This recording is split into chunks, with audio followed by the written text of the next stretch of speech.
My name is Jeremy Harper, not Josh Harper, but Jeremy Harper. And I am a speaker, trainer, and coach with the John Maxwell team. And I'd like to start off just telling a little bit about myself so that you can get to know me better. At the age of 17, my parents came to me and my younger sister and told us that we were moving to Memphis, Tennessee from Grand Rapids, Michigan. And you can just imagine how thrilled I was to hear that as a senior in high school, that I was moving in the middle of my senior year, right? No. But you got to do what you got to do, right? You got to go where the money is.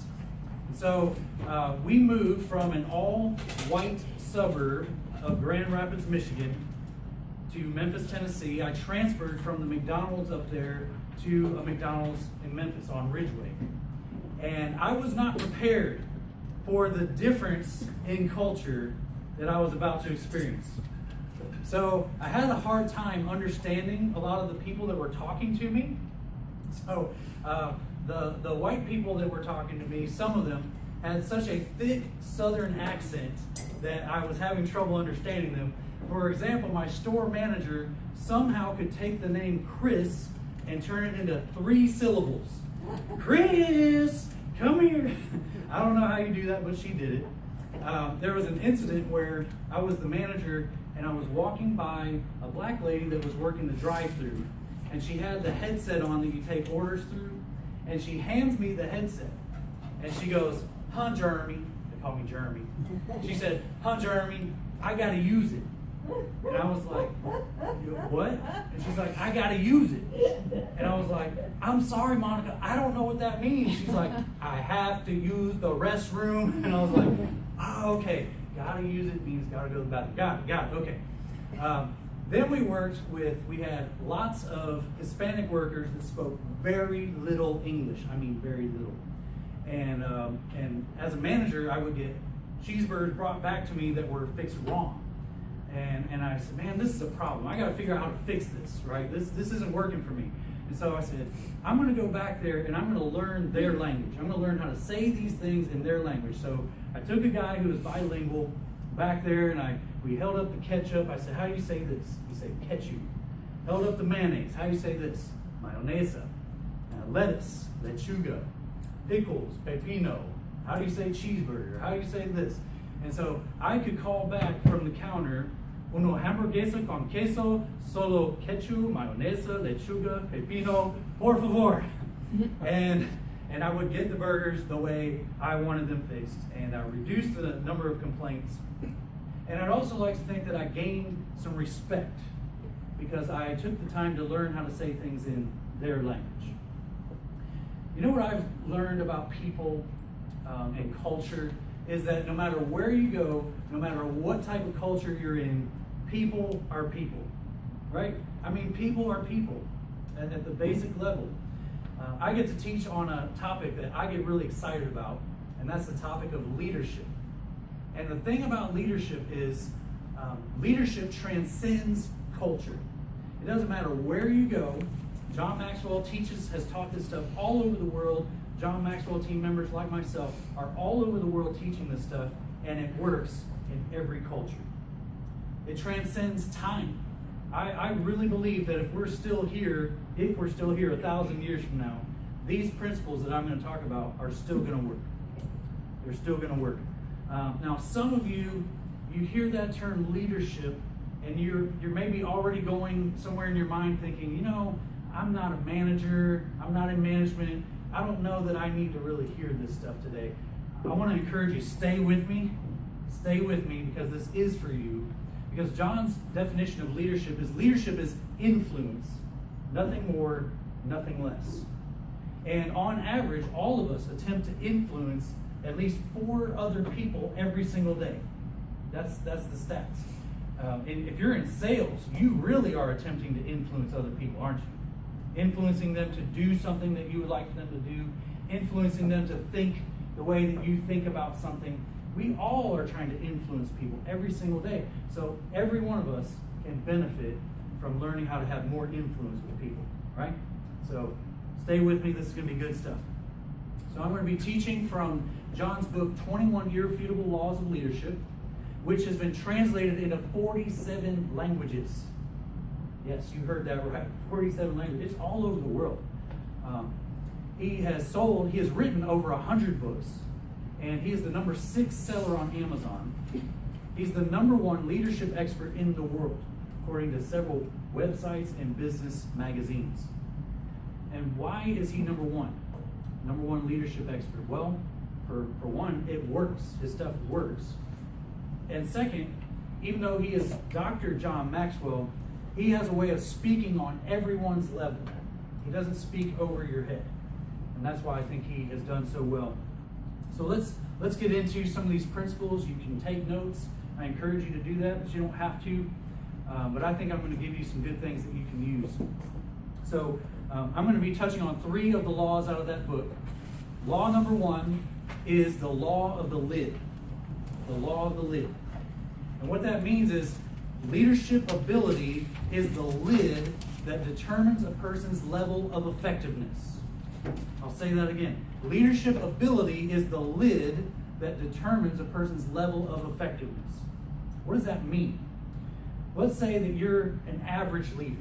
Let's say you're a level 5 leader on a scale of 1 to 10. Okay, you're just average. Because you're a 5, you're at this level 5, your effectiveness will never go above 4.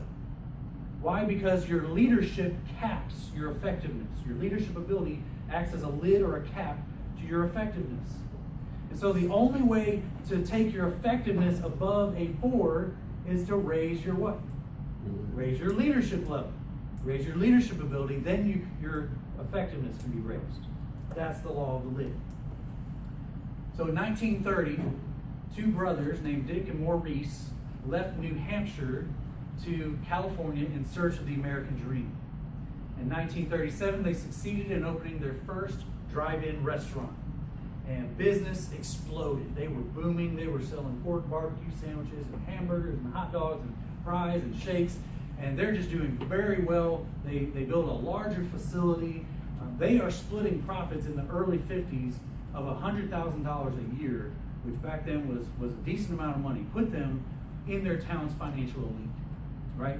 And so who were these brothers? Well, back then, you could have found out by driving to their restaurant on the corner of E Street and 14th Street, and on the front of their building was a small neon sign that simply said, McDonald's Hamburgers. The McDonald's brothers had hit the American jackpot, and the rest, as they say, is history, right? Mm-hmm. Wrong. Some of you have seen the documentary on Netflix.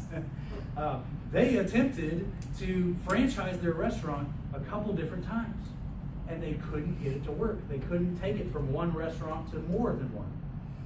But along came a leader named Ray Kroc, and Ray Kroc bought the rights and he franchised, and in 4 years he had 100 McDonald's. In another 4 years he had 500 McDonald's, and now there's over 31,000 in hundreds of countries. What was the difference? Their leadership ability. The McDonald's brothers were running smack dab into that law of the lid. They didn't have a high enough leadership capability to take it to another level, right? That's the law of the lid. And so I want to ask you, when your business stops growing or plateaus, do you tend to look to try different strategies and techniques within the real estate industry? Or do you look to take your leadership to the next level? I'm going to suggest to you that your effectiveness and your business will be more beneficial if you work on taking your leadership to a higher level. Remember, as you take your leadership to a higher level, your effectiveness can go to a higher level. That's the law of the lid. Law number 2 is the law of influence. The law of influence. Leadership is influence, nothing more, nothing less. Can you influence people to follow you? That's what we're asking. I want you to think in your minds. Think of a leader, past or present, in your life that you were glad to follow. A leader that you gladly followed in your life. You have that person in your mind? Thinking of them? Okay? Now, did you follow them because of their leadership title or position, or did you gladly follow them because of personal qualities they possessed? It was the second one, wasn't it? Yeah, it was the personal qualities. It was who they were. You respected who they were as a person. You respected their leadership and their vision, and that's why you followed them, right? Not because they held a certain title. That's the law of influence. It's a myth that people try to use their title and think that their title or position is going to be why people follow them. Let's talk about a couple of myths of leadership. Number one is the management myth. The management myth. People think because I'm a manager, I'm a leader. And for the longest time, back in the 90s, any book written on leadership was really written about management. Remember that? I mean, that was the mentality. Leadership is management. Management is leadership. John Maxwell disagrees with that. He says there's a difference between a manager and a leader. Leaders influence people to follow, whereas managers maintain systems and processes. Did you hear that difference? Okay? So if you want to find out if someone's a manager or a leader, ask them to create positive change in their organization. Because oftentimes, managers can only maintain direction. They often can't change direction. Does that make sense? Okay? So that's the management myth. Second is the position myth. The position myth. People think because I have a certain position, I'm a leader and I have influence. John Maxwell found out that in his first job, that just having the title or position of leadership doesn't automatically give you influence in your organization. Just having the title doesn't give you influence. So when he entered into his first pastorate, he had the proper college degree for that job. He had been given training by his father in his teenage years. He possessed the title and position of leader in that organization. And yet, at the first board meeting, he found out who the real leader of that organization was. A farmer named Claude. When Claude spoke, people listened. When Claude made suggestions, people respected it. And when Claude led, others followed. And John realized that if he was going to have influence in this organization, he would first have to influence Claude, who then in turn would influence everybody else. Did you catch that? That's the law of influence. So how can we gain influence with people? Some people try to use their position and their title to force people to follow them and do what they say.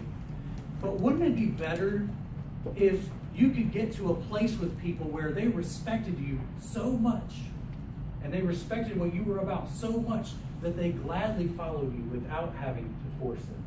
Wouldn't that be good? One of my favorite movies, leadership movies, is the movie Remember the Titans with Denzel Washington. Have you seen it? I love that movie. I put that movie in about once a year and play it. It inspires me as a leader. It really does. So the setting of that movie is the desegregation time in the civil rights movement. And black schools and white schools were being forced to come together, which meant a black football team and a white football team were forced to come together. And Denzel Washington is the coach that is responsible for bringing these two sides together as one. That would be a hard job, wouldn't it? I would not want that job. That's a very difficult thing to do. But he attempts different things to try this. So the first thing that happens is they're going to football camp, and he sees that all the black players get on one bus and all the white players get on another bus, football camp. And he gets on there and he says, no, everybody off the bus, off the bus. He said, I want one white player, one black player in every seat. You're going to sit next to each other, you're going to get to know each other. They get to football camp, and he says, you're going to bunk together, you're going to room together. I want one white player, one black player in each room, and you're going to get to know each other, and I'm going to test you, and I'm going to ask you what you learned about your teammate. Every day at lunch, I'm going to ask you. Seems like a pretty good tactic, Does it work? Not really. There's still a lot of tension, not going very well. But then he does something that's brilliant. He gets them up at 3 in the morning, and he takes them on a jog. They don't know where they're going. And they finally get to this destination after they've been jogging a long time. And he says, gentlemen, we are standing where the Battle of Gettysburg was fought. 50,000 men died right here on this field, fighting the same fight that we are still fighting amongst ourselves today. This green field was painted red with the blood of young boys, hot lead going right through their bodies. Hear their voices speaking to us. I killed my brother with malice in my heart. Hatred destroyed my family. You listening? Take a lesson from the dead. If we don't come together right here on this hallowed ground, then we too will be destroyed, just like they were. That's a powerful speech. That's a powerful speech. And you know what? It works. It impacts them. He spoke to their heart. You see the change in tactics. At first he was forcing people. You will get along. You will get to know each other. Then he taps into their emotion. And that is influence. He influences them to go in a new direction. I want to give you a huge key to gaining influence in your life, to gaining influence with others. Ready? It's adding value to others. Adding value to others. John Maxwell says if you only did one thing and you did it every day, you would increase your influence with people and you would raise your leadership lid. And that is every morning you wake up and you ask yourself, who am I going to add value to today? You mentally think through the people you're going to encounter. You look for ways to add value to them, and then you do it. That's it. And if you seek to add value to people every single day, you will raise your influence with people. Zig Ziglar once said that if you will first help people get what they want, they will help you get what you want. Makes sense, doesn't it? It's the giver's gain mentality, isn't it? Those of you familiar with giver's gain? If you will first help people get what they want, they'll help you. It's the mentality, when they see that you genuinely care about them as a person, they will gladly follow you and help you with what you need. Makes sense, doesn't it? So how do you know if you're an adder or a subtractor? One question. Do I make things better for the people that I lead? That's it. Do I make things better for the people I lead? And if you can't answer that with an unhesitant yes, and give evidence that backs it up, you might be a subtractor. Adding value to others. How can you apply this to your life right now, today? Adding value to others. I wanted this to be my priority every day, so I asked my wife if she would make me a sign. It says, who am I going to add value to today? And this hangs in front of my desk, and I see it every day because that's what I want to be about every single day. You could make a sign on your desk. It doesn't have to be anything fancy, but just a reminder. Another thing we could do with this is if our goal is to make things better for the people around us, here's an idea, we can go to those people and ask them, how can I make things better for you? What can I do that would help you in your job every day? Right? And then you would know what they need, and you could do those things.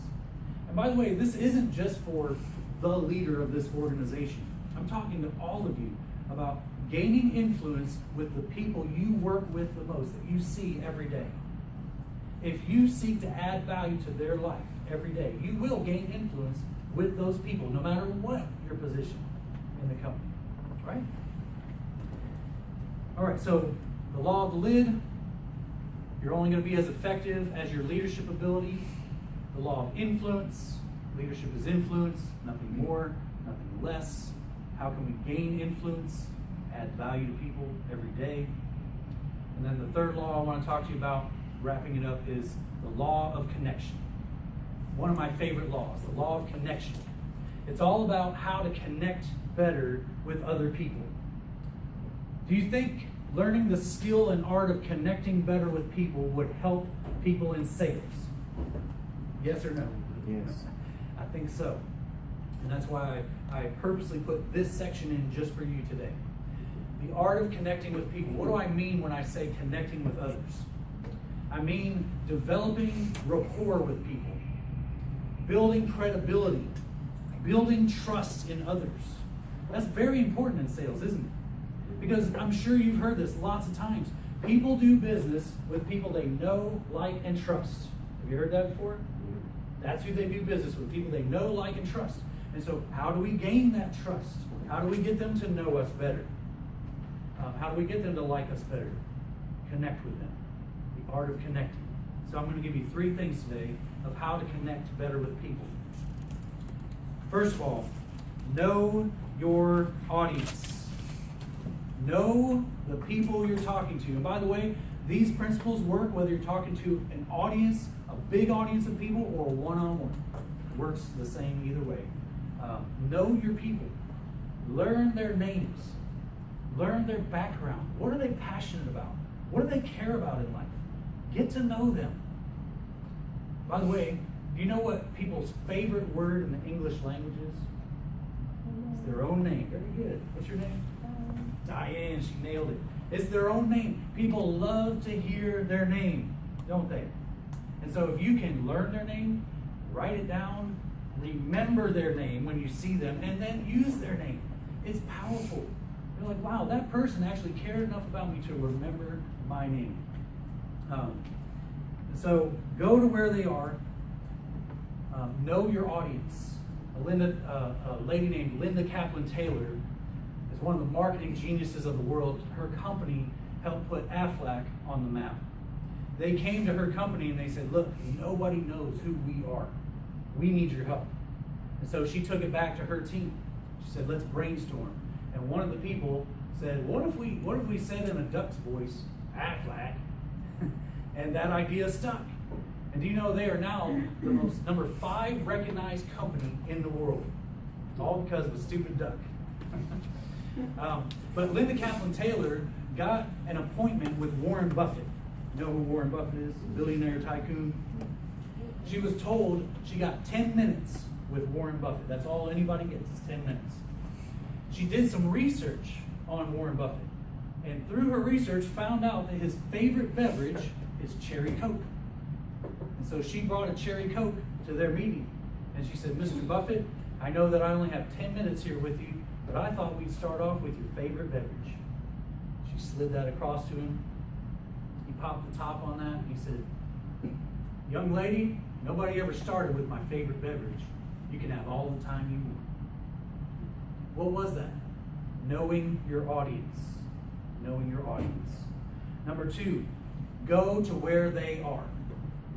Go to where they are. When you're trying to communicate and connect with people, you don't want any barriers between you. You don't want physical barriers between you. I learned this. This was good information for me to learn. I used to sit down from people across from my desk. I'm behind my big, bulky desk with things on it, and they're across from me. That's a physical barrier that you're putting between you and them, and it's a psychological barrier. You want the feeling of connection. And so it would be better to put 2 chairs across from each other and sit across from one another and talk to them that way. Or another technique is to actually sit beside them at a table, and it sends the message, I want to work beside you. I want to work with you. So you don't want any physical barriers.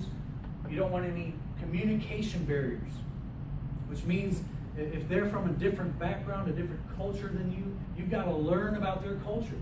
You've got to learn about their language and what they like and what their dislikes are so that you can connect better with them.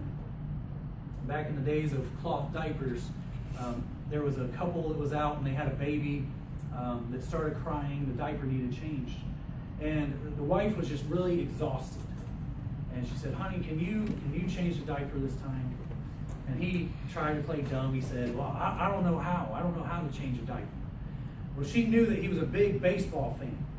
And so she said, look, Buster, you lay the diaper out like a diamond. You put home plate and second plate together and put the baby's bottom on the pitcher's mound. You connect third base and first base together and slide home underneath.